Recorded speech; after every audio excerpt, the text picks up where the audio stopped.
शालिनी भक्तिसागरमध्ये तुमचे मनःपूर्वक स्वागत आहे. तर मित्रांनो, तुमच्या बऱ्याच काही कमेंट्स आल्या. धन्यवाद, थँक्स. असाच माझा आत्मविश्वास वाढवत राहा आणि माझ्या चॅनलला पुढे घेऊन जा. तर मित्रांनो, आपण कालच्या व्हिडिओमध्ये यमसंवाद, सावित्रीचे आख्यान, सत्यवानाचा मृत्यू आणि कशी यमदूताची सावित्रीने स्तुती केली. जो कोणी सत्यवानाचा मृत्यूच्या हा आख्यान सावित्रीचे जे कोणी हे आख्यान ऐकेल त्यांच्या मुलाबाळांना दीर्घायुष्याची प्राप्ती होईल, त्यांच्या पतीला दीर्घायुष्याची प्राप्ती होईल, असा हा आख्यान खूप छान होता. तर मग त्यानंतर सावित्रीने अजून यमदूताला विचारलं, यमदूताला विचारलं, यमदेवाला, की अजून कुठले कुठले जर कर्म केले तर त्याला म्हणजे मनुष्याचा जन्म भेटतो, या कुठल्या पुण्यकर्मामुळे मनुष्याला देहाची प्राप्ती होते, असा प्रश्न सावित्रीने यमदेवाला केलेला होता. तर त्यावर हे बरेच काही उत्तरं आणि संपूर्ण उत्तरं यमदूताने सावित्रीला दिले. मग त्यानंतर सांगितले की कुठल्या लोकांनी कुठले पाप चरण केले तर त्यांना फळे कशी मिळतात, कोणते कर्म केले तर त्यांना फळांची प्राप्ती होते, असा प्रश्न केला. मग त्यावर यमदेवाने प्रश्नांचे उत्तर अजून सुरुवात केली पुढे, की मग यमाने सावित्रीला सांगितले की अजून मला काही ऐकायचं आहे, की तिकडे नरक कुंडाचे वर्णन, पाप कर्मांची फळे याबद्दल विचारले. तर मग आपण तो अध्याय घेऊया आणि मग प्रदोष व्रताची कथा पण आपण या व्हिडिओच्या माध्यमानेच घेऊया. शिवलीला अमृताचा 11वा अध्याय पण या व्हिडिओच्या माध्यमाने घेऊया. 12 ज्योतिर्लिंगांचे नामस्मरण पण या अध्यायानेच घेऊया. देवी भागवत पुराणातीलच हे संपूर्ण वर्णन मी तुम्हाला सांगत आहे. श्री गणेशाय नमो नमः. चॅनलला सबस्क्राईब, लाईक, शेअर, गावाचे नाव, हर हर महादेव, हर साम सदाशिवाय नमः, ओम शिवाय नमः काहीतरी नक्की करा. नरककुंडांचे वर्णन आता यमाने सुरुवात केली सावित्रीला सांगायला. मग नारायण पुढे सांगू लागले की नारदा, यमाने सावित्रीला विनयोगासहित आणि बीजयुक्त असा शक्तिमंत्र दिला. दुष्कर्माचे परिणाम सांगण्यास प्रारंभ केला. तो म्हणाला, सतकर्माचरणी मनुष्य नरकात जात असतो. जर कर्माचे फळ चांगले या वाईट राहतात त्याप्रमाणे नरकाचा रस्ता आपल्याला मिळतो. तर आता दुष्कर्माचे दुष्परिणाम सांगतो ते ऐका, की नरकाचे अनेक कुंडे आहेत. तर त्या कर्मामुळे त्यांना नरकाचे कोणते कोणते कुंडे आहेत, तर मनुष्याला त्या नरक यातना होतात आणि नरकाच्या या कुंडांमध्ये जावं लागतं. तर कर्माच्या भेदाप्रमाणे तीव्रतेनुसार कमी अधिक खोल क्लेशदायक नरककुंड भयानक असह्य असे आहेत. तर एकूण 86 नरककुंड आहेत. त्यांची वेदोक्तक 86 नरककुंडांची नावे ऐका.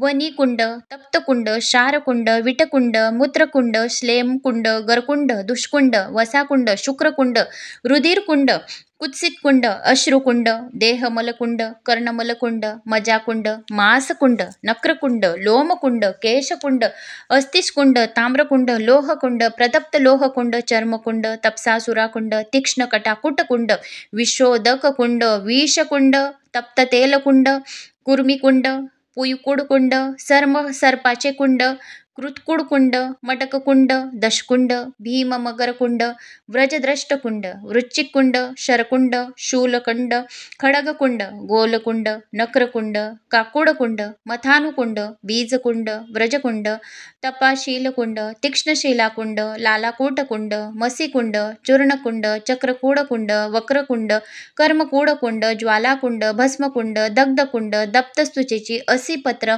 शूरशाद सुचिकुंड, गोकामुक, नक्रमुक कुंड, गजदशकुंड, गोमुखकुंड, कुंभिपाककुंड, कालसूत्रकुंड, मत्सोदकुंड, कुमितूककुंड, पाशुभोजकुंड, पाशवेष्टितकुंड, शूलप्रोतकुंड, प्रकपनकुंड, उल्कामुखकुंड, अधकुंभकुंड, वेदनकुंड, ताडनकुंड, चालरंदकुंड, देहचूर्ण, दलनकुंड, पोषणकुंड, शोषणकुंड, सर्पज्वालामुखकुंड, अशी 86 कुंडांचे हे वर्णन इथे नियमदेवताने सांगितलेली आहेत.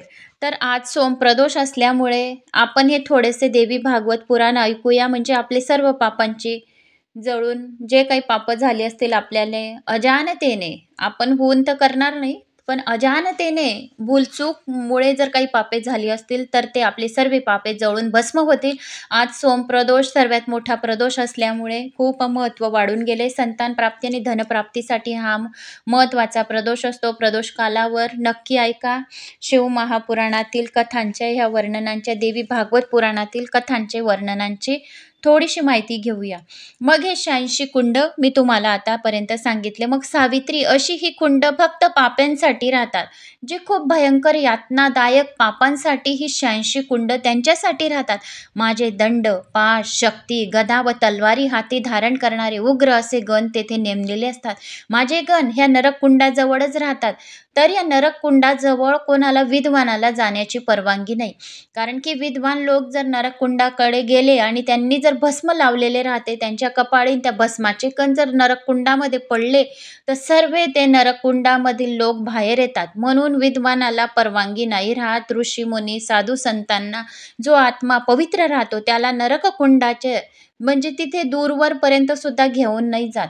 ते फारच असे, आता हे नरककुंड जे आहे ते फारच संतापी, निर्दयी, तेजस्वी लोकांना, बेफिकर लोकांना, तांबड्या लाल डोळ्यांचे राहतात. तर कुणी योगी तर कुणी सिद्ध, ज्याचे मरण जवळ येऊन ठेपलेले असते अशा पाप्यांना त्यांचे दर्शन होते. स्वधर्मचरणी अशा शाक्त, सोर, गाणपत्य योगी, पुण्यवान असतात अशांना ते दिसत नाही. जे पुण्यवान आहेत, ज्यांनी खूप काही चांगले कर्म केली आहेत, त्यांना नरककुंडाचे स्पर्श सुद्धा होत नाही. परंतु जे स्वधर्मनिष्ठ आहेत, शुद्ध बलवान मनाचे आहे, निशंक असे ज्ञानी वैष्णव असतात, त्यांना त्यांचे दर्शन स्वप्नात सुद्धा होत नसते. आता नरकवास कुणाकुणाच्या नशिबात येतो, तर हे नरकाचे कुंडांचे वास कोणाकोणाच्या नशिबात येतो? यम सांगू लागला, हरिदास, योगसिद्ध, व्रतधारी, ब्रह्मचारी यांना नरकात जावे लागत नाही. विद्येच्या अगद सामर्थ्याने, अहंकाराने जो कोणी आप्तस्वकीयाचा अपमान करतो तो वनी कुंडामध्ये पडतो. तेथे तो शरीरावरील केसा इतकी वर्ष आगीमध्ये जळत राहतो आणि 3 जन्म उदक छायारहित वनात राहतो. तहानेने व भुकेने व्याकुळ झालेला ब्राह्मण दारात आलत असताना त्याला जर तुम्ही विनमुख पाठवले तर त्याला तप्त कुंडामध्ये जाऊन पडावे लागते. कारण तुम्ही दारात आलेल्या ब्राह्मणाला काहीही दिले नाही, पाणी, जेवण काहीही दिले नाही, तर हे पाप तुमच्या माथी पडले. म्हणून या पापासाठी तप्त कुंडामध्ये खूप वर्ष, कित्येक वर्ष त्याला राहावे लागते. मग त्यानंतर ते अंगावरील जेवढे केस आहेत तेवढे अंगावरील केसांपर्यंत तुम्हाला तप्त कुंडामध्ये राहावे लागते. मग 7 जन्म तापत्या जागी पक्षी होतो. रविवार, संक्रांत, अमावस्या आणि श्राद्धाच्या तिथी या दिवशी जो कपडे भट्टीत धुतो, या वस्त्राच्या धागा एवढी जेवढी वर्ष क्षार कुंडामध्ये पडतो, नंतर 7 जन्मापर्यंत तो धोबी होतो. मूळ प्रकृती, वेदशास्त्र आणि पुराणी यांची जो कोणी निंदा करतो, या देवांची निंदा करेल, या सर्वात भयंकर अशा कुंडामध्ये पडेल. तेथे अनेक कल्पपर्यंत राहून मग सापाच्या जन्माला जाईल. देवांची निंदा करणाऱ्याला मात्र कोणतेच प्रायश्चित नाही. तो स्वतः व दुसऱ्यांना, देवस्थानाला, अगर ब्राह्मणाला इनाम दिलेली जमीन, अगर उत्पन्नाने हक्क बळकावून तो 60,000 वर्षपर्यंत विष्ठेने भरलेला कुंड राहील, तर तो विष्ठेने भरलेला कुंडात राहील आणि विष्ठाच खात राहील. त्यानंतर मग तेवढ्याच काळपर्यंत तो विष्ठामध्ये किडा होऊन बनेल, विष्ठेमध्येच किडा होऊन राहील. दुसऱ्यांच्या जमिनीत परवानगी न घेता तो तळे बांधेल. अगर त्या जागी त्याने मलमूत्र विसर्जन करेल या मलमूत्र करेल, तो मूत्रकुंडामध्ये पडेल. मग त्या जमिनीवरील मातीच्या कणा एवढी वर्ष तो मूत्रपान करत राहील. नंतर भारतात तो बैलांच्या जन्माला जाऊन 100 वर्ष बैलच राहील. जो एकट्याने पक्वाने खातो तो श्लेम कुंडात जातो. श्लेमा खात खात 100 वर्ष त्या जागी काढून मग भारतात प्रेत योनीत जातो. तेथेही 100 वर्ष काढल्यानंतर तो शुद्ध बनतो. आई, वडील, पत्नी, गुरु, पुत्र, कन्या व अनाथ यांची उपेक्षा करणारा 100 वर्ष विषकुंडात पडतो व विषपान करीत राहतो. नंतर 100 वर्ष भूत योनीत काढल्यानंतर मग शुद्ध होतो. अतिथीला पाहून जो डोळे वटारतो, त्याने दिलेले पाणी सुद्धा पितर स्वीकारत नसतात. ब्रह्महत्या आणि इतर पापे करणारे दूषिका कुंडात पडतात. तेच भोजन करून 100 वर्षानंतर भूते राहतात. तेथेही 100 वर्ष काढून मग शुद्ध होतात. ब्राह्मणाला कबूल केलेले दान देणारा दुसऱ्याला देणारा 100 वर्षापर्यंत चरबीने भरलेल्या कुंडात चरबी खातच राहतो. मग 7 जन्मापर्यंत तो सरडा राहतो. त्यानंतर महादारिद्र्य आणि अल्पायुष्य होऊन तो स्त्री असो या पुरुष असो एकमेकांच्या नांदी लावून संभोग करतात. ते वीर्याने भरलेल्या कुंडामध्ये ते वीर्य खातच 100 वर्ष राहतात. मग 100 वर्ष किड्यांच्या जन्माला गेल्यावर शुद्ध होतात. गुरुला अथवा ब्राह्मणाला रक्त निघस्तोवर मारहाण करणारा, रक्त निघे तोवर मारहाण करणारा 100 वर्ष रक्ताने भरलेल्या कुंडात राहतो. नंतर भारतात वाघ होऊन 7 वेळा जन्म मागेचाच मिळतो. नंतर तो शुद्ध होतो. हरिभक्त हरिगुण गात्यावेळी त्याचे नेत्र आसुवांनी भरून येतात. अशा वेळी जो कोणी त्याची टिंगल करतो, टिंगल टवाळी करतो, जो 100 वर्ष अश्रुकुंडात अश्रूच पीत राहतो आणि त्यानंतर त्याला चांडाळणीचा योनीचा जन्म मिळतो आणि मग तो नंतर शुद्ध होतो. जे आपलेच परिवारातील लोकांशी कपट करतात, तो 100 वर्ष घामेने भरलेल्या कुंडामध्ये 3 जन्मापर्यंत गाढव राहतो आणि 3 जन्मापर्यंत कोल्ह्याचे घेऊनच तो शुद्ध होतो. कोल्ह्याचा त्याला जन्म मिळतो आणि गाढवांचा जन्म मिळतो. बहिऱ्या माणसाला जर तुम्ही हसून त्याची टवाळी केली तर तो करतो तो 100 वर्ष कर्णमळ्यात कानाच्या मळ्यामध्ये कुंड आहे, तर त्या कर्णमळाच्या कुंड्यातच तो कानाचा मळ खात राहून 7 जन्म बहिरा व दारिद्र्य व 7 जन्म व्यंग असणारा होतो. तेव्हाच तो शुद्ध होतो. आपल्या स्वार्थापोटी लोभीपणाने जो प्राणी हत्ती करतो, मजकुंडात तोच खात 100 वर्ष राहतो. नंतर ससा होऊन 7 जन्म, मासा होऊन 7 जन्म, डुक्कर होऊन 3 जन्म आणि कोंबडा होऊन 7 जन्म राहतो. अशी आणखी हरणाची वगैरे जन्म घेतल्यानंतर मग त्याला दुसरा जन्म मिळतो. आपल्या मुलीची जो पैसे देऊन विक्री करतो, तो मूर्ख मुलींच्या केसा एवढी वर्ष मांसकुंडात मांस खात राहतो. तेथे यमदूत त्याला काटांनी जोडपून काढतात. डोक्यावरच्या मांसाचा बोझा देऊन रक्त चाटवतात. त्याला 60,000 वर्षापर्यंत नरकात किड्याचा जन्म मिळतो. पुन्हा 7 जन्म व्याध होतो. 3 जन्मापर्यंत डुक्कर होतो. 7 जन्मापर्यंत कोंबडा, 7 जन्मापर्यंत बेडूक, कावळा, जळू अशा योनीत फिरत राहतो आणि शुद्ध नंतर होतो. मग व्रता दिवशी या उपासाच्या दिनी या श्राद्ध तिथीला जो हजामत करतो, व्रताच्या दिवशी या श्राद्ध तिथीला जो कोणी दाढी बनवतो, हजामत करतो, तो अशुद्ध असतो. तो नखाच्या कुंडामध्ये पडतो आणि तेथे तो देवाचे 1 वर्ष होईपर्यंत नखेच खात राहतो. जो केस मिळालेल्या मातीच्या शिवपिंडाची पूजा करतो, तो मातीच्या कणका इतकी वर्ष केसांच्या कुंडात राहतो. नंतर शिवाच्या कोपाने यवनाच्या जन्माला जातो. नंतर राक्षस बनतो. जो गयेला गेल्यावर श्राद्ध करत नाही, तो स्वतःच्या केसा एवढी वर्ष भयानक अस्तित्वात कुंडात राहतो. नंतर जन्म मिळून पांगळा होतो. जो महामूर्ख आपल्या गरोदर पत्नीशी संभोग करतो, तो तापलेल्या ताम्रकुंडात 100 वर्ष राहतो. वांज विधवेच्या आणि विटाळशीच्या आतेचे अन्न खाणारा विधवेच्या आणि विटाळशीच्या हाताचे अन्न खाणारा 100 वर्ष तापलेल्या लोहकुंडात पडतो. त्यानंतर धोबी होतो. 7 जन्म कावळ्याचा मिळतो. नंतर महाप्राणी होतो. दारिद्र्य होऊन शुद्ध बनतो. चामड्याला स्पर्श केलेल्या हातांनी पूजा साहित्याला शिवणारा 100 वर्ष चर्मकुंडात पडतो. जो शूद्राच्या आज्ञेने शूद्र करी जेवतो, तो ब्राह्मण दारूच्या गरम कुंडात 100 वर्ष काढून शूद्राची सेवा 7 जन्मभर करतो, मगच शुद्ध होतो. जो धन्याला दुरुतरू करून त्याच्या अंगावर हात टाकतो, तो तीक्ष्ण काट्यांच्या कुंड्यात काटे राहून राहतो. त्याला यमदूत चौपटीने मार देतात. नंतर 7 जन्मापर्यंत घोडा घेणारा 1000 वर्ष विषाच्या कुंडात विष पीत राहतो. त्यानंतर 100 जन्म घातकी व व्रणी बनतो. पुन्हा 7 जन्म कुष्ठी होतो, मग शुद्ध बनतो. गायी बैलांना काठीने झोडणारा किंवा मारण्याची आज्ञा देणारा 4 युगांपर्यंत उकळत्या तेलाने भरलेल्या कुंडामध्ये पडतो. नंतर बैलाच्या जन्माला जातो. पराणी गरम करून तो त्या प्राण्याला टोचून मारेल, तो 10,000 वर्ष भाल्याच्या टोकांनी भरलेल्या कुंडामध्ये पडतो. मग जन्माला आणल्यावर पोटशुळांनी आजारी राहील. मांसांच्या लालचीने मांसाहार करणारा ब्राह्मण, देवाला नैवेद्य न दाखवणारा जेवणारा, न नैवेद्य दाखवता जेवणारा, असे दोघंही कुंभी कुंडात पडतात. स्वतःच्या केसा एवढी वर्ष राहतात आणि मलेच्छ कुळात 3 जन्म काढून मग तो ब्राह्मण होता. शूद्राचे, पुरोहिताचे आणि त्यांचे अन्न खाणारा, शूद्राचे अत्यंत संस्कार करणारा ब्राह्मण आपल्या केसा एवढी वर्ष पुयू कुंडात काढून नंतर 7 जन्म शूद्र होतो. मग जो जसे जसे कर्म करतो त्याला तशा या 86 कुंडामध्ये कितपत व्हावे लागते. मग अजून काही पाप कर्म आहेत का, यांचे वर्णन मला सांगा, असे सावित्रीने यमाला सांगितले. मग यमाने कथन अजून पुढे केले की हे पतिव्रते, देवाची सेवा केल्याशिवाय कर्माचा निचरा होत नसतो. देवांची सेवा, पूजा अर्चना, पुराणांचे श्रवण पठण केल्याने सुद्धा आपल्याला या नरक यातना होत नाही, नरक कुंडाचे आपल्याला दर्शन होत नाही. म्हणून दुपारच्या वेळेस आपण हे पुराणे श्रवण करत राहावे, चांगले कर्म करत राहावे. चांगले कर्म केल्याने आपल्याला नरकाचे द्वार बघायला मिळत नाही. मग आपल्याला देवांची सेवा केल्याशिवाय कर्माचा निचरा होत नसतो. शुद्ध कर्म सत्कृत्याचे बीज होय, तर पापकृत्यामुळे नरक वास मिळतो. जो कोणी व्यभिचारणी बरोबर शरीर संबंध ठेवतो, तिचे अन्न खातो, तो मेल्यावर कालसूत्र नरकात जातो. जेथे 100 वर्ष काढून मग तो रोगी होऊन जन्मतो, नंतर शुद्ध होतो. एकाच पतीशी शरीर संबंध जो ठेवतो ती पतिव्रता होते. दोघांशी ठेवणारी कुलटा राहते. जर तिचे लग्न झाले आणि 2 माणसाशी संबंध केले तर ती ठेवणारी कुलटा, 3 ठेवणारी धार्शिनी, 4 ठेवणारी पृशुली, 5 ठेवणारी वेश्या, 7-8 ठेवणारी पुंगी, यापेक्षाही जास्त लोकांशी शरीर संबंध करणारी ती महावेश्या असते. ती सर्व जातीसाठी अयोग्य असते. याच्यासाठी गमन करणारा ब्राह्मण मत्स्योदध नरकात जातो. तेथे किती काळ राहतो? तो कुलटागामी 100 वर्षापर्यंत, धार्शिनीगामी 400 वर्षापर्यंत, पुशुलेगामी 6 पट काळ, वेश्यागामी 8 पट. तर अशी ती मग धार्शिनीगामी 400 वर्ष, पृशुलीगामी 6 पट काळ, वेश्यगामी 8 पट, पुंगीगामी 10 पट, तर महावेश्येकडे जाणारा 100 पट काळपर्यंत तो नरकामध्ये राहतो आणि तेथे यमदूत त्याला मारित असतात.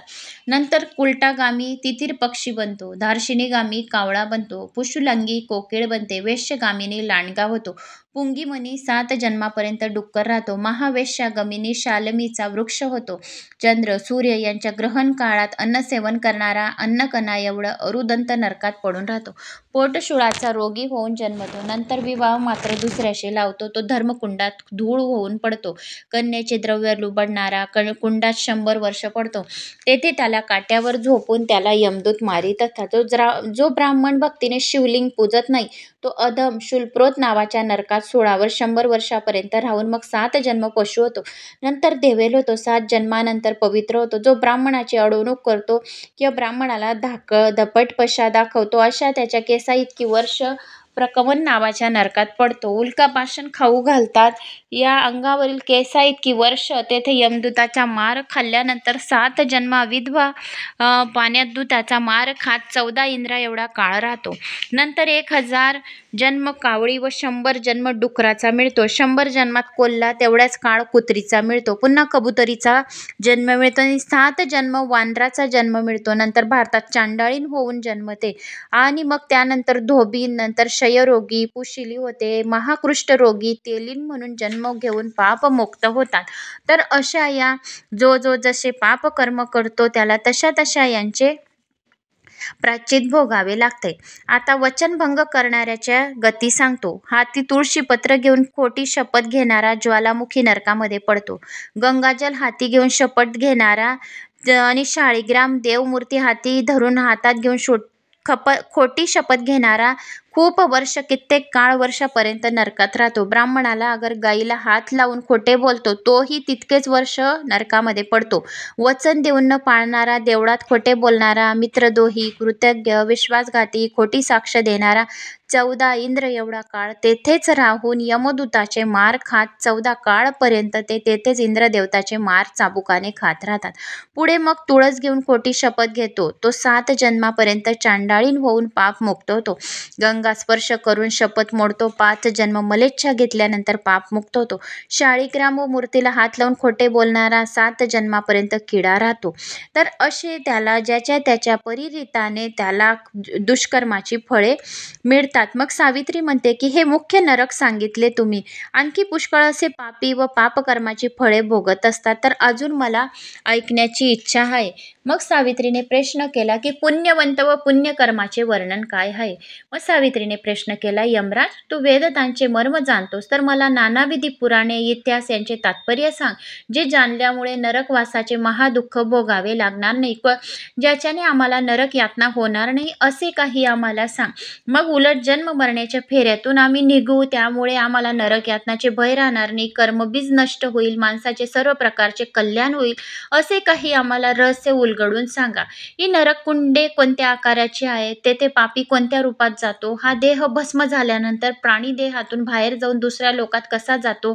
तर तेथे त्याला कसला देह मिळतो आणि प्रदीर्घ काळापर्यंत अपार कष्ट भोगून तो देह टिकून कसा राहतो? असा देह कोणत्या द्रव्याचा बनलेला असतो या नरककुंडामध्ये? या सर्व गोष्टी तुझ्याशिवाय कोणीच सांगू शकणार नाही असे सावित्रीने यमदूताला विचारले.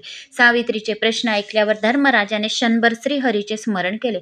नंतर तो कर्मरहस्य सांगू लागला. बाळा सावित्री, सर्व धर्मशास्त्र, पुराणे, इतिहास, तंत्रविद्या या वेदात सारे एवढेच आहे की पंचदेवताची उपासना करावी. पंचदेवताची उपासना करणाऱ्याला कुठलेही पाप लागत नाही. श्री गणेशाय नमः. ओम सूर्यनारायणाय नमः. ओम विष्णुवे नमः. ओम शिवाय नमः. ओम अंबे माताय नमः या पंचदेवताची जर आपण नावे घेतली तर नरक यातना आपल्याला होत नाही. त्यामुळे जन्म, मरण, रोग, म्हातारपण, शोक व संताप नष्ट होऊन जातात. कल्याणच होते या पंचदेवताची पूजा केल्याने, असा परमानंद मिळतो. ही उपासना सर्व सिद्ध देणारी आहे. नरक यातना चुकवणारी आहे. भक्तवृक्षाची बी अंकुरित करणारी आहे. त्याचप्रमाणे कर्मवृक्षांना नष्ट करणारी आहे. मोक्षाकडे जाणाऱ्या जिन्याची ती पायरी आहे. चारी मुक्त देणारी अशी ही शुभ नावे. पंचायतनाची सेवा करावी, पंचायतनाचे मंत्र म्हणावे. तू नरककुंडाविषयी विचारलेस तर नरककुंडाचे रक्षण माझे दूत करीत असतात. पंचदेवाची उपासना करणारे ती कुंड स्वप्नात सुद्धा बघत नाही. या श्रवण सुद्धा करतात पंचदेवताचे नावं, तरी सुद्धा त्याला नरक यातना स्वप्नात सुद्धा राहत नाही. देवीची भक्ती न करणारे मात्र माझ्याकडे येतात. हरिक्षेत्राची यात्रा करणारे, एकादशीचे व्रत करणारे हरीला जाऊन मिळतात आणि ते लोक सुद्धा ते हरीच्या वैकुंठ लोकामध्ये राहतात. मग नंतर जे शुद्धाचरण ब्राह्मण संध्याकाळ करतो तो देवीची आराधना केल्याशिवाय मुक्त होत नसतो. जे शिवाचे भक्त असतात त्यांना माझे दूत एवढे घाबरतात की जसे गरुडाला पाहता सर्प पडतो तसे शिवाच्या भक्तांना यमदूत हात लावत नाही. त्याला शिवाचेच दूत हात लावतात. म्हणून माझे दूत खूप घाबरतात शिवाच्या दूताला. त्यातून जर एखादा दूत चुकून सुद्धा माझ्याकडे आला तर त्याचे निवारण मी स्वतः करतो. हरीचे दास वगळता सर्वत्र माझ्या दूत पोचतात, पण कृष्ण भक्तांपासून मात्र ते लांब राहतात. देवाच्या भक्तांना कर्मबंधनातून मुक्त होण्यासाठी फक्त शिवनामच काफी आहे. त्याचा हिशोब लिहिताना चित्रगुप्त फार काळजीपूर्वक लिहितो. जे शिवनाम घेतात, देवी पुराणांचे पठण करतात, 18 पुराणांचे श्रवण पठण करतात, त्याचे नाव चित्रगुप्त फार काळजीपूर्वक लिहितात की त्याला नरक यातना न होईच. कारण की गलतीने बी ते नरक यातना झाले तर शिव आपल्याला प्रायश्चित करायला लावतील आणि शिव आपल्याला क्षमा करणार नाही. म्हणून 18 पुराणांचे श्रवण करणे हे खूप भाग्यवंताच्या नशिबात लिहिलेले राहते. छोटी मोठी पुराणे, उपकरणे, अध्याय वगैरे केले, या कुठल्याही देवांचे स्मरण अर्चन केले तरी पण पापकर्माचे आपण मुक्त होऊन आपल्याला चांगले पुण्य फळाची प्राप्ती होते आणि आपल्या पदरी चांगले पुण्य जमा राहते. म्हणून आपल्याला यमदूत हात लावत नाही, नरक यातना आपल्याला होत नाही. आपल्या मुलाबाळांच्या सर्व इच्छा कामना पूर्ण होतात, दीर्घायुष्याची प्राप्ती होते आणि घरातील कोणत्याही लोकांना नरक यातना होत नाही. मग त्यांना मधुपर्क दिला जातो असे सांगितले गेले. मग हजारो कुळांचा उद्धार त्याच्या होतो. मोह, अज्ञान, भय अशा भक्ताला पाहतात जळून खाक होतात. जणू अग्नीमुळे गवताच्या राशी खाक होतात. तसे शिवभक्त आणि 18 पुराणांचे ज्यांनी ज्यांनी श्रवण पठण केलेले आहे तसे त्यांना गरुडाला बघून जसे साप पळतात तसे 18 पुराणांचे श्रवण करणाऱ्याला नरक यातनांचे कधीही दर्शन होत नाही आणि स्वप्नात सुद्धा होत नाही. त्याचप्रमाणे कामुक मनुष्याची कामवासना नष्ट झाल्यामुळे मग लोभीपणा, संताप शिल्लक उरत नाही. मग रोग, म्हातारपण, शोक आणि भय, मरण हे या गोष्टींमुळे निघून जातात. काळ, शुभ व अशुभ कर्म, हर्ष आणि भोग हेही संपतात. हे देवी भागवत पुराण. नरकपीडा कुणाला भोगावी लागत नसते, एवढे हे भाग्यवान देवी भागवत पुराण आहे. आता पुढे ऐका की देहाचे भेद असे आहे की दृष्टीला दिसणारा हा देह पृथ्वी, जल, तेज, वायू व आकाश या पंचमहाभूताच्या मिश्रणाला बनलेला असून तो नाशवंत आहे. मृत्यू लोकीच तो नाश पावतो. त्याच्या आत हुबेहूब तसाच दिसणारा जीव असतो. तो अंगठ्या एवढाच असतो व त्याला पुरुष असेही म्हणतात. हुबेहूब तसाच दिसणारा जीव अंगठ्या एवढाच असतो आणि त्याचा देह त्याला पुरुष असेही म्हणतात. तो देह सूक्ष्म असून यमघराच्या आगीतही जळून जात नसतो, पाण्याने विरघळत नसतो. हा देह आहे. देहातून जो जीव दिसतो तर तो आगीत सुद्धा जळत नाही, पाण्यात सुद्धा विरघळत नाही आणि घाव घातला तरी नष्ट होत नाही. हा देह भोगण्यासाठी शस्त्रे, अस्त्रे, तीक्ष्ण काटे, उपद्रव, गरम लोखंडी दगडे, धातू निर्मिती यांच्यामुळे सुद्धा तो नष्ट होत नसतो. असे हे देहाचे वर्णन. आता कुंडांचे वर्णन तुला सांगतो की यमधर्माला जी नरक कुंडके आहेत तर ती सर्वांच्या सर्व पूर्ण वाटोळी असून जळत्या पाशांनी भरलेली आहे. म्हणून या देहाचा फक्त शरीर बदलते पण आत्मा तोच राहतो.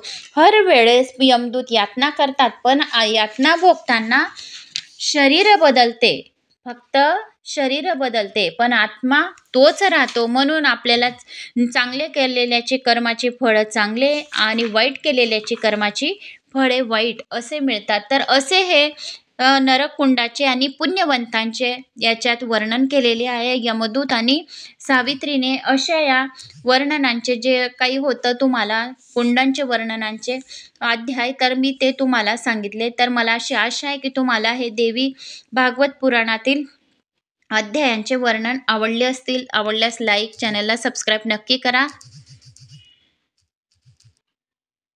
मग एवढे सांगून यमाने तिच्या पतीला जिवंत करून आशीर्वाद दिला. यम जायला निघाला तेव्हा आता महात्म्याची सत्संगती संपणार म्हणून त्याचे पाय धरून सावित्री हुदगे देऊन रडू लागली.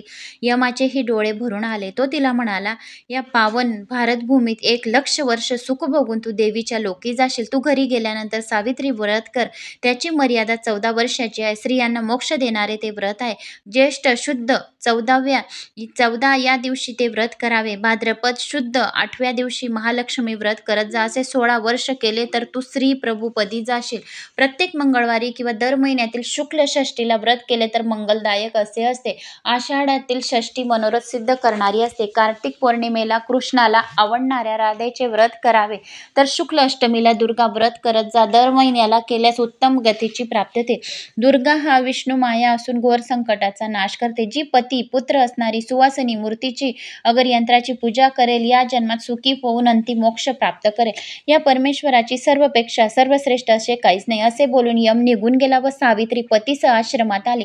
तिने झालेली हकीकत सर्वांना कथन केली. पुढे सावित्रीच्या पित्याला मुलगा झाला. सासऱ्याला दृष्टी आली. तिलाही मुलगी झाली. 1,00,000 वर्ष सुखाने संसार करून ती देवीच्या लोकी पोहोचली. आणि मग सूर्यमंडलाची अधिष्ठात्री देवी, गायत्रीची अधिष्ठात्री देवी, वेदमाता असल्यामुळे तिला सावित्री असे म्हणतात. तर अशी ही सावित्रीची कथा होती. ऐकणाऱ्याला दीर्घ आयुष्याची, पुत्राची प्राप्ती, धनधान्याची प्राप्ती होईल. तर आता आपण सोमप्रदोष व्रताची कथा ऐकूया. श्री गणेशाय नमो नमः. श्री गणेशाय नमो नमः. सोमप्रदोष व्रतकथा. सदाशिवी 4 अक्षरे जो नेहमी मनोभावे उच्चारतो तो शिवपूजन करीत असतो. जो शिवनामाच्या जपाने शुद्ध झालेला आहे त्याला कोणत्याही प्रायश्चित्ताची गरज नाही. शिवनामाचा महिमा फार अगाध आहे. जो प्रदोष व्रत नेहमी पाळतो त्याला आयुष्यात काहीही कमी पडत नाही. ही गोष्ट त्रिवार सत्य आहे. ज्याला आयुष्य, आरोग्य, सुख, संपत्ती, संतती, दिव्य ज्ञान सहजासहजी आणि भरपूर प्रमाणात हवे असेल त्याने प्रदोष व्रत मनोभावे करावे. हे व्रत केले की त्याचे दारिद्र्य, दुःख 6 महिन्याच्या आत नाहीसे होते. 1 वर्षभर प्रदोष व्रत केले तर चांगले असे ज्ञान प्राप्त होते. 12 वर्ष व्रत आचरण्याच्या घरी भाग्यलक्ष्मी स्वतःहून चालून येते. व्यास महर्षींचाच हा महिमा सांगितला आहे. जो कोणी हा महिमा खोटा आहे असे म्हणेल त्याला याच जन्मी फार दुःख भोगावे लागेल, क्लेश सहन करावे लागतील. हा महर्षी व्यासांनी सांगितलेला महिमा खोटा आहे असे जो कोणी म्हणतो तो निश्चित दांभिक आहे असे समजावे. त्याची भक्ती आणि ज्ञान खोटे आहे असे समजावे. त्याचा गुरु सुद्धा काल्पनिक आहे असे समजावे. आणि पार्वती परमेश्वरावर चरणी ज्याचे मन चढले आहे त्याहून पवित्र असा दुसरा कोणी नाही असे पक्के लक्षात ठेवावे. मृत्यूसारखी मोठमोठी संकटे सुद्धा प्रदोष व्रताने नाहीशी होतात. आता मी तुला एक कथा सांगतो ती ऐका. असे म्हणून सूत, शौनक आदी ऋषींना शिवमहिमा दाखवणारी एक कथा सांगू लागली. फार फार पूर्वी विदर्भ देशात सत्यरथ नावाचा एक राजा राज्य करीत होता. तो महापराक्रमी होता, धर्मशील होता, परंतु तो शिवाचे भजन पूजन मात्र करीत नसे. त्यामुळे एकदा काय झाले, शाल्व देशाचा राजा आपले फार मोठे सैन्य घेऊन राजा सत्यरथावर चालून आला. दोघांमध्ये 7 दिवस घनघोर युद्ध झाले. शेवटी राजा सत्यरथ युद्धात मारला गेला. शत्रूने सत्यरथ राजाच्या नगरात प्रवेश केला. सत्यरथ राजाची राणी गरोदर होती. तिचे दिवस भरले होते, पण शत्रू नगरात शिरताच ती एकटे चोर वाटेने रानात पळून गेली. सुकुमार अशा त्या राणीला चालताना पायाला खूप काटे टोचत होते. श्रमाने मूर्छा येऊन जागोजागी पडत होती. सावध झाली की शत्रूच्या भीतीने मागे पुढे पाहत पळत होती. राणी दिसायला अतिशय सुंदर होती. मदनाला सुद्धा मोह पडावा असे तिचे अप्रतिम रूप होते. पण देवाची गती गहन आहे. जिचे नखही सूर्याला कधी दिसत नसे ती सुंदरी अशी गरोदर अवस्थेत एकटीच रानात येऊन पडली होती. नळाची दैमंती किंवा भिलिनीच्या रूपात असलेली भगवान शंकराची सती पार्वतीच्याच पुन्हा या वनात संसार करत आहे असे वाटत होते. प्रत्येकाला आपल्या कर्माची फळे भोगावी लागतात, त्याला इलाज नाही. सर्वत्र भटकून शेवटी विचारी एका वृक्षाखाली दमून बसली. त्यातच तिला प्रसव वेदना सुरू झाल्या. जिचा शब्द तळ हातावर झेलण्यासाठी 100 दासी मागे पुढे असत. त्या राणीला आज भांडेभर पाणी द्यायला सुद्धा कुणी नव्हते. ती राणी इंदुमती जेथे जमिनीवर गडाबडा लोळत पाण्यासाठी मोठमोठ्याने टावा फोडत होती. पण ऐकणार कोण? मोठ्या वेळात ती त्या झाडाखालीच प्रस्तुत झाली. तिला एक सुंदर मुलगा झाला, पण ती तहानेने व्याकुळ झाली होती. त्यामुळे तिला काही सूचना अजान अभरघाला तेथेच त्या वृक्षाखाली सोडून ती इंदुमती तशा अवस्थेत बसत उठत उठलेल्या सरोवरापाशी गेली. तिने सरोवराच्या पाण्यात पाय टाकला, मात्र तेवढ्यात एका मगरीने तिचा पाय आपल्या तोंडात धरला व तिला मारून टाकले. बिचारा नवजात राजपुत्र जमिनीवर एकटाच पडला होता. जंगलातल्या वृक्षाखाली मोठमोठ्याने रडत होता. होता. त्याच रस्त्याने उमा नावाची एक ब्राह्मण विधवा स्त्री जात होती. तिच्या कडेवर 1 वर्षाचा लहान मुलगा होता. तिलाही जगात नात्याचे कोणी नव्हते. या चिमण्या बाळाला पाहून तिला मनामध्ये फार दया आली. नाळ सुद्धा न कापलेला हा सुंदर बाळ येथे कसा आला? तिला काहीच समजेना. हा कोणत्या बरं जातीचा असेल? त्याला आपण उचलून घ्यावे की नाही? आपण उचलून न घ्यावे तर जंगलातील हिंसू पक्षी याला मारून टाकतील. काय करावे न बरे? क्षणभर तिला काहीच सुचेना झाले. तेवढ्यात एका यतीच्या वेशाने भगवान शंकर तेथे आले. त्यांनी सांगितले की तू हा बाळ जरूर आपल्या घरी ने. याच्यामुळे लवकर तुझा भाग्योदय होईल. हा क्षत्रिय कुमार आहे, तरी पण स्वतःच्याच मुलासारखा तू त्याचा सांभाळ कर. मात्र दुसऱ्या कोणालाही ही गोष्ट सांगू नकोस. एखाद्या दरिद्र माणसाला परीस सापडावा. चिंतामणी, रत्न अशा दारिद्र्य माणसाच्या आपोआप पुढ्यात येऊन पडावे किंवा मेलेल्याच्या मुखात आपोआप अमृत पडावा. तसा हा बाळ तुला सापडला आहे. त्याचे पालन नीट व जीवाभावाने कर. एवढे सांगून शंकर लगेचच गुप्त झाले. मग उमेने दोन्ही पुत्र उचलून घेऊन प्रवासात सुरुवात केली. स्वतःच्या मुलाचे नाव त्याने सुचिव्रत ठेवले व राजपुत्राचे नाव त्याने धर्मगुप्त असे ठेवले. दोघांना कडे खांदेवर घेऊन ती गावात घरोघर भिक्षा मागत होती. कोणी विचारले तर माझ्याच पोटचे दोन्ही मुलगे आहेत असे ती सर्वांना विचारणाऱ्याला सांगत होती. अशा तऱ्हेने दोन्ही मुलांना घेऊन फिरता फिरता ती एक चक्र नावाच्या नगरात आली. तेथे तिला एक सुंदर व मोठे शिवालय दिसले. शिवालयात अनेक थोर ऋषी बसले होते. त्यावेळी तेथे शिवाची आराधना सुरू होती. महान श्रेष्ठ अशा शांडिल्य ऋषीच्या देखरेखीखाली त्या मंदिरात यज्ञयाग सुरू होता. उमा आपल्या दोन्ही पुत्रांसह त्या शिवालयात आली. पूजा पाहत तेथे उभी राहिली. धर्मगुप्ताकडे आपल्या तेजस्वी डोळ्यांनी निरखून पाहत होती. शांडिल्य ऋषी म्हणाले, अरे रे रे, दैवाची गती किती विचित्र आहे. पहा, हा तर खरा राजपुत्र, पण आज दीन होऊन गरीब होऊन तेथे भिक्षा मागायला आलेला आहे. उमेने शांडिल्य ऋषीचे नम्रपणे पाय धरले व त्यांना म्हटले, महाराज, आपण तर त्रिकालज्ञानी आहात. तुम्हाला भूत भविष्य आणि सर्व काही समजते. महाराज, आपण माझ्यावर कृपा करा. त्याचे आई वडील कोण आहेत? जिवंत आहेत की मेले आहेत ते मला सांगा. तेव्हा तिला उठवत शांडिल्य ऋषी म्हणाले, या राजपुत्राचा पिता सत्यरथ नावाचा एक राजा होता. एकदा काय झाले, हा प्रदोषाच्या वेळी भगवान शंकराची पूजा करीत बसला होता. तेवढ्यात त्याच्या शत्रूने त्याच्या नगरावर हल्ला केला. नगराला सर्व बाजूंनी वेढा पडला. तेव्हा शंकराची पूजा तशीच अर्धवट सोडून तो शत्रूशी लढायला रणांगणात गेला. शंकराची पूजा तशीच सोडून तो शत्रूशी लढायला रणांगणात चालला गेला. शत्रूंना ठार मारले हे खरे, परंतु नंतर पूजा पूर्ण न करता सत्यरथाने जेवण केले. पूजा पूर्ण करण्याचं विसरून गेला. त्यामुळे तो या जन्मात अल्पायुष्य होऊन मरण पावला.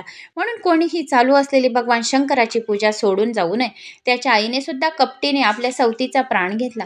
तिने आपल्याला मारून टाकले. हा राजपुत्र धर्मगुप्त याने मागच्या जन्मी शंकराचे कोणतेही व्रत अजिबात केले नाही. म्हणून आता जन्मताच हा आई वडिलांना पारखा झाला. म्हणून प्रदोषाच्या वेळी मनापासून भक्तीने शंकराचे पूजन करावे. कधी शंकराची पूजा अर्धवट करून उठू नये. प्रदोष काळात देवी पार्वती समोर भगवान शंकर स्वतः नित्य करीत असतात. सरस्वती चांगला छान वीणा वाजवत असते. शंकर स्वतः नित्य करीत असतात. सरस्वती वीणा वाजवत असते.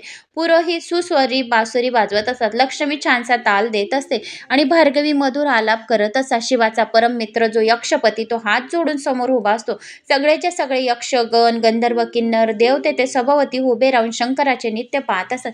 असा हा भाग्यवान प्रदोष काळ आहे.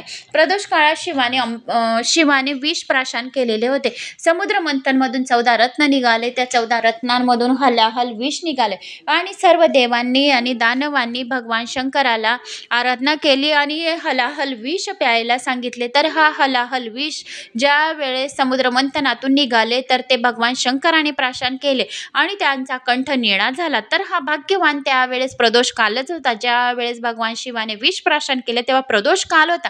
म्हणून भगवान शंकरांनी सांगितले की मला प्रदोष काळ हा सर्वात जास्त आवडता राहील. मी नंदीसह भवानीला घेऊन शंकर आम्ही दोघंजण प्रदोष कालावर भ्रमणासाठी रोज निघू. जो कोणी माझ्या या प्रदोष कालावर शिवाची अर्चना करत राहील, पूजा अर्चना करत राहील, शिवलिंगाला अभिषेक करत राहील, त्याच्या घरात धनधान्याचा भंडार भरलेला राहील असे सांगितले. म्हणून हा भाग्यवान प्रदोष काळ आहे. मग मुनिराज, आपण मला एवढे चांगले ज्ञान दिले तर प्रदोष काल 4:30 तर 6:30 वाजेपर्यंत, सूर्यास्ताच्या 45 मिनिटानंतर सूर्यास्ताच्या 45 मिनिटा पहिले आधीचा असा हा भाग्यवान काळ 4:30 तर 6:45 पर्यंत सुद्धा आपण प्रदोष कालाची पूजा भगवान शिवाची करू शकतात. मग असे बहुमल ज्ञान दिले आणि मी आपल्याला आता शरण आलेली. आता माझा हा पुत्र दारिद्र्य का झाला ते मला सांगावे. मग उमा विनयाने म्हणाली, तुझ्या या पुत्राने मागच्या जन्मी खूप पैसा मिळवला. अन्यायी मार्गाने संपत्ती दान धर्म केली, पण दान मात्र कोणालाही अजिबात केले नाही. शंकराचे पूजनही कधी केले नाही. तसेच जर पर अन्न घेतले तर चोरून खाल्ले तर जीभ जळते आणि दुसऱ्यांचा पैसा घेतला तर जळणाराची डोळे जळतात आणि अंधत्व ते हे लक्षात ठेवायला हवे. शांडिल्य ऋषी त्या स्त्रीला उमेला म्हणाले. मग उमेने आपल्या दोन्ही पुत्र आदराने ऋषीच्या पायावर घातले. ऋषींना त्याने पंचाक्षर मंत्र दिला आणि प्रदोष व्रत करा असे सांगितले. पक्ष प्रदोष म्हणजे सोम प्रदोष, शनी प्रदोष हे जास्त महत्त्वाचे असतात धनप्राप्ती संतान प्राप्तीसाठी. या सोम प्रदोष आणि शनी प्रदोषामध्ये भगवान शिवाची पूजा करावी, धनप्राप्ती आणि संतान प्राप्ती होत राहते. तर या दिवशी आपल्याला बेलाच्या झाडाखाली पाणी टाकावे, बेलाच्या आळं करून बेलाच्या झाडाखाली पाणी सिंचन करावे, ते पाणी आपल्या डोक्यावर घ्यावे. याच्याने आपले सर्व पापे जळून भस्म होतात. बेलाच्या झाडाखाली खिरीचा प्रसाद नैवेद्य प्रदोषाच्या दिवशी अर्पण करावा. म्हणजे खिरीचा प्रसाद बेलाच्या झाडाखाली अर्पण केल्याने 12 ज्योतिर्लिंगांच्या आपल्याला पुण्यफळाची प्राप्ती होते आणि 12 ज्योतिर्लिंगांच्या तीर्थस्नानाची सुद्धा आपल्याला प्राप्ती होते. बेलाचे झाड हे अतिशय पवित्र असते. बेलाच्या झाडाखाली नुसते जाऊन सुद्धा उभे राहिले तरी सर्व पाप पर्वत ब्रह्महत्येसारखी पापे जळून भस्म होतात. म्हणून भगवान शिवाचे वास्तव्य बेलाच्या झाडाखाली असते आणि महालक्ष्मीचे वास्तव्य सुद्धा बेलाच्या झाडाखाली असते. कारण की बेलाचे झाडाची निर्मिती महालक्ष्मीच्या स्तनापासून झालेली आहे. म्हणून महालक्ष्मीला पण बेल अतिशय प्रिय आहे आणि महादेवाला पण बेल अतिशय प्रिय आहे. दोघांना नागिनच्या पानावर जर नैवेद्य अर्पण केला तर धनधान्याची प्राप्ती होते. म्हणून नागिनच्या पानावर जर नैवेद्य खिरीचा म्हणा, शतचा म्हणा, अर्पण नक्की करावा प्रदोष कालावर. याच्याने आपल्याला धनधान्याची प्राप्ती होते आणि दोघांचा आपल्याला आशीर्वाद प्राप्त होतो. त्याशिवाय भवानी सुद्धा आपल्यावर खूप प्रसन्न होते. कुबेर देवताचा आशीर्वाद राहतो. तर अशी भक्तिभावाने शंकराची पूजा करावी. प्रथम गाईच्या शेणाने भूमी सारवावी, नंतर तेथे कर्दळी केळीचा छानसा मंडप तयार करावा, त्यावर सुगंधी फुलाच्या माळा सोडाव्या, आपण स्वतः शुभ्र वस्त्र परिधान करावे आणि नंतर पांढरी सुवासिक फुले भगवान शंकराला भावी. शंकराचे लिंग स्थापन करावे, मनोभावे पार्थिव शिवलिंगाची पूजा करावी. जितके वर्ष पार्थिव शिवलिंग, जेवढे कण वाळूचे पार्थिव शिवलिंगामध्ये आहे तेवढे वाळूच्या कणा एवढे शिवलोकाची आपल्याला राहण्याची प्राप्ती होते. यथाविधी शंकराचे पूजन करावे. दक्षिणा भागाला मूर्तकांची पूजा करावी, उजव्या बाजूला अग्नी असावा. त्याचप्रमाणे गजानन, अष्टमहासिद्धी, अष्टभैरव यांची योग्य प्रकारे मनोभावे पूजा करावी. 8 दिशांचे पूजन करावे. पूजन झाल्यानंतर पवित्र मनाने भगवान शिवाचे ध्यान करावे. गौरीनाथ अतिशय निर्मळ भोळा आहे. तो भोळा गौरीनाथ अतिशय भक्तांवर प्रसन्न होतो. भोळा साम सदाशिवाला कपट चपट दिखावा चालत नाही. म्हणून त्याला जो कोणी श्रद्धा विश्वासाने पान, फूल, पेल आणि जल अर्पण करतो तो भोळा साम सदाशिव त्याचा होऊन जातो आणि त्याच्या हृदयामध्ये प्रवेश करून त्याच्या इच्छा कामना पूर्ण करतो. तर असा हा भोळा साम सदाशिवाची गौरीनाथाची पूजा करावी. मग कोटी चंद्राच्या प्रकाशासारखा अतिशय शीतळ असा भोळा साम सदाशिव लवकर प्रसन्न होतो. मग उमेने समोर ठेवलेले धर्मगुप्त आणि सुचिव्रत या दोघांना ऋषींनी उपदेश केला. मग ते दोघजण काही दिवस एकचक्री नगरात राहिले. दोघांनी 4 महिने प्रदोष व्रत केले. मुनींनी सांगितल्याप्रमाणे अगदी मनापासून आचरण केले. शिवपूजेची चोरी करणे तर सर्वात मोठे पाप आहे. प्रसाद तीर्थ चोरून घेणे ब्रह्महत्येसारखे पाप असते. अशा रीतीने ते दोघजण शुद्ध मनाने भक्तिभावाने प्रदोष व्रत आचरत होते. एकदा ब्राह्मण पुत्र सुचिव्रत असाच एकटा नदीकाठी फिरत असताना रस्त्यातील त्याच्या समोरची दरड एकदम ढासली आणि त्यातून एक सुवर्ण मोरांनी काठोकाठ भरलेला हंडा त्या दरडीमधून बाहेर आला. आपल्या घरी तो हंडा सुचिव्रत घेऊन आला. उमेला फार आनंद झाला. सुचिव्रताने तसाच तो हंडा आपल्या घरी ठेवला आणि मग तो घरी घेऊन सुचिव्रताने तो हंडा धर्मगुप्ताला सांगितला की सुचिव्रताने आपल्या भाऊ धर्मगुप्ताला आणलेल्या धनाचा अर्धा भाग देऊ केला. पण सुचिव्रत हा मोठा भाऊ असल्याने धर्मगुप्ताने ते धन घेतले नाही. अशा रीतीने भगवान शंकराच्या कृपेने दोघांचे ऐश्वर्य वाढत चाललेले होते. ते रोज नियमितपणाने शिवपूजनात रंगून जात होते. एकदा दोघजण एका वनात विहार करण्यासाठी गेले होते. त्याच वनात गंधर्व कन्या खेळण्यासाठी आल्या होत्या. त्या मुलींच्यामध्ये एक मुलगी दिसण्यात अतिशय सुंदर होती. पुत्र धर्मगुप्त तिच्याकडे आकर्षित होऊन टक लावून पाहत राहिला होता. धर्मगुप्त परस्त्रीकडे असे पाहू नये. अशा तरुण स्त्रिया तरुणांचे चित्त हरण करतात. आपल्या मायावी स्पर्शाने त्याचे शौर्य हरण करतात. अशा स्त्रियांचा सहवास करणे केवळ अनर्थाला कारण आहे. सुचिव्रताने आपल्या धाकट्या भावाला समजावून सांगितले. मग पुढे गेल्यानंतर तेथे त्याला गंधर्व राजाची कन्या अशुमती दिसली. ती एखाद्या अप्सरेसारखी सुंदर होती. अशुमती ही या सुंदर तरुणाकडे एकटक दृष्टी लावून पाहत होती. तिला एकदम आठवले की तिच्या वडिलांनी महेशाला म्हणजे श्री शंकराला विचारले होते की माझी ही स्वरूप सुंदर कन्या मी कोणाला देऊ. तेव्हा पार्वतीपती त्याला म्हणाले होते की धर्मगुप्त नावाचा सत्यरथ राजाचा मुलगा आहे, तो माझा परमभक्त आहे, त्याला तुझी कन्या दे. महेशाने सांगितलेला तो तरुण हाच तर नसेल? हा किती सुंदर दिसतो. क्षीरसागरातून प्रत्यक्ष चंद्रच जणू काही वर आला आहे. अश्रुमती स्वतःच असा विचार करीत होती. प्रथम दर्शनी त्याला पाहताच ती त्याच्या प्रेमात पडली. मग तिने आपल्या सख्यांना चतुराईने फुले आणण्यासाठी दुसऱ्या बाजूला पाठवून दिले आणि अश्रुमतीने हलक्या आवाजात राजपुत्राला धर्मगुप्ताला हाक मारून आपल्या जवळ बोलवले. त्यासाठी तेथे मऊ पल्लवाचे तिने आसन तयार केले. राजपुत्र त्या आसनावर येऊन बसला. तोही आता मोठा खुशीत होता. इतके जवळ असूनही अश्रुमती त्याच्याकडे सरळ पाहू शकत नव्हती, लाजत होती. शेवटी धीर धरून ती म्हणाली, तुमच्या शृंगार सरोवरात पोहण्याची इच्छा करणारी मी एक राजहंसनी आहे. आपला मुखचंद्रमा पाहताच माझे मन आनंदाने नृत्य करीत आहे. माझे नेत्ररूपी भुंगे तुझ्या कमलाभोवती गुंजन करीत आहे. प्रिया, मला आपली म्हणा. मग अश्रुमतीने आपल्या हातांनी हलकेच गळ्यातील तेजस्वी मोतिकांची माळ काढली आणि राजपुत्राच्या चरणावर ठेवली.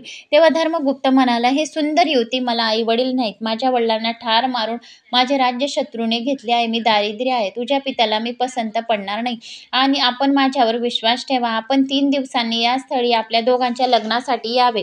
मी माझ्या पित्याला सर्व सांगून येते, लग्नासाठी घेऊन येते. असे बोलून तेथून अश्रुमती चटकन निघाली. धर्मगुप्ताने सर्व हकीकत परत येऊन आपल्या भावाला सांगितले.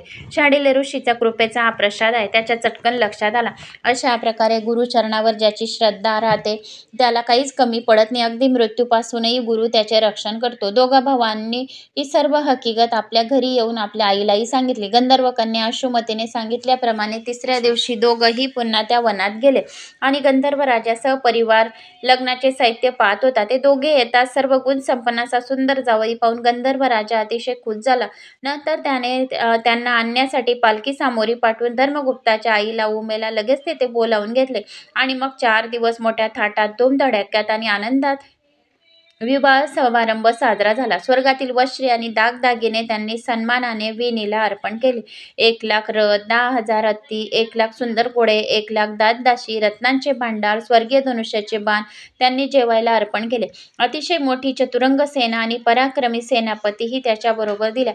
उमेला मोठा मान देऊन संतुष्ट केले. अश्रुमती आता मोठ्या आनंदाने पतीच्या बरोबर चालली होती. त्याच्यासमोर मंगलवाद्याचा गजर होता. चतुरंग सेना सभोवताली होती. हे सैन्य घेऊन राजपुत्र धर्मगुप्त आपल्या स्वतःच्या राज्यात विदर्भ नगराजवळ आला. त्याने संपूर्ण नगराला वेढा घातला. गंधर्वाचे बळ फार मोठे होते. त्यांनी विदर्भ राजाचा ताबडतोब बळचाव केला. धर्मगुप्ताचे वडील सत्यरथ राजाचा वध करणारे दुर्मशन राजाला त्यांनी धरून आणले आणि धर्मगुप्ताने त्याला मोठ्या दिलदारीने जीवनदान दिले. आता देशोदेशीचे राजे आपल्या प्रजेसह कारभार घेऊन येत आहे आणि विदर्भ नगरीमध्ये दर्शनाला येऊ लागले. उत्तम असा मुहूर्त पाहून राजा धर्मगुप्त सिंहासनावर बसला. उमय मातेला आणि आपले ज्येष्ठ बंधू शुचिव्रताला योग्य प्रकारे मान देऊन धर्मगुप्ताने पुढे 1000 वर्ष उत्तम प्रकाराने राज्य केले. त्याने आपल्या नगरीमध्ये शांडिल्य ऋषींना मोठ्या मानाने बोलवून आणले आणि 100 वर्ष पद्मोहरांची गुरुदक्षिणा त्याच्या चरणावर अर्पण केली. अनेक रत्न, अलंकार, वस्त्रही सन्मानाने अर्पण केली. त्याच्या शिवभक्तीमुळे दुःख, शोक, भांडणे, संकट, रोग, वैधव्य, मरण हे सर्व त्याच्या राज्यातून पळाले. प्रजा सतत राजाचे गुणवर्णन करीत होती. राज्यातील ब्राह्मण तृप्ततेने राजाला रोज चांगले चांगले आशीर्वाद देत होते. राज्यात सगळीकडे आनंद लुटला होता. अश्रुमतीही सुखात होती. 10,000 वर्ष राज्य केल्यानंतर धर्मगुप्ताने उत्तम प्रकारे व समाधानाने आपल्या सूरज नावाच्या मुलाला आपले राज्य देऊन टाकले आणि शंकराची मनापासून प्रार्थना केली. भगवान शंकरांनी त्याच्यासाठी दिव्य विमान पाठवले. शंकराच्या कृपेने धर्मगुप्त राजाला दिव्य देह प्राप्त झाला. आई, भाऊ आणि पत्नी अश्रुमतीसह राजा कैलासाला गेला. तेथे शिवदर्शन होताच सर्वांनी त्यांना साष्टांग नमस्कार घातला. भक्तांच्या कैवारी शंकरांनी त्यांना उचलून आपल्या हृदयाशी धरले आणि आपल्या जवळच त्यांना अक्षयपद दिले. असे हे धर्मगुप्ताचे आख्यान जे कोणी नित्यनेमाने वाचतात किंवा ऐकतात किंवा कोणाला शेअर करतात ते सर्व संकट प्रसंगी स्वतः रक्षण शंकर करीत असतो. त्याच्या मागील सर्व पापांचा नाश होतो. जे जिथे जिथे जातात त्यांना तेथे तेथे विजयाची प्राप्ती होते. धनसमृद्धी, सुख समृद्धी, मान प्रतिष्ठेची प्राप्ती होते. जे प्रदोष व्रत करतात त्यांना मग मृत्यूचे सुद्धा भय राहत नाही. ज्याच्या घरी हा अध्याय आहे, ज्याच्या घरी देवी भागवत पुराण श्रवण केले जाते तर तेथे शंकर स्वतः त्यांचा पाठीराखा असतो आणि त्याला शिवचरणापाशी जागा मिळते. तर अशी ही प्रदोष व्रताची कथा होती, तर ती मी तुम्हाला सांगितली. आता 12 ज्योतिर्लिंगांचे नामस्मरण करूया. श्री गणेशाय नमो नमः. श्री सौराष्ट्र सोमनाथंच श्रीशैल्ये मल्लिकार्जुनम् उज्जैन्यं महाकाल ओंकार ममलेश्वरम् परल्यं वैद्यनाथंच डाकिनीयं भीमशंकरं सेतुबन्धे तु रामेश्वरं नागेश्वं दारुकावने वाराणसी विश्वेश्वं त्र्यंबकं गौतमीतटे हिमालये तु केदार कृष्णेश्वर शिवालये एतानि ज्योतिर्लिंगानि सायं प्राप्तो पठेत् नर सप्तजन्म कृतं पाप स्मरण विनयेशति नम पार्वती पते हर हर महादेव शंभू. तर मित्रांनो, तुमच्या काही बरेच 2-3 जणांच्या कमेंट्स आल्या त्या कथा चॅनलला पण आणि शालिनी भक्ती सागरवर की ताई एकादशीच्या दिवशी तुळशीला पाणी घालावे का.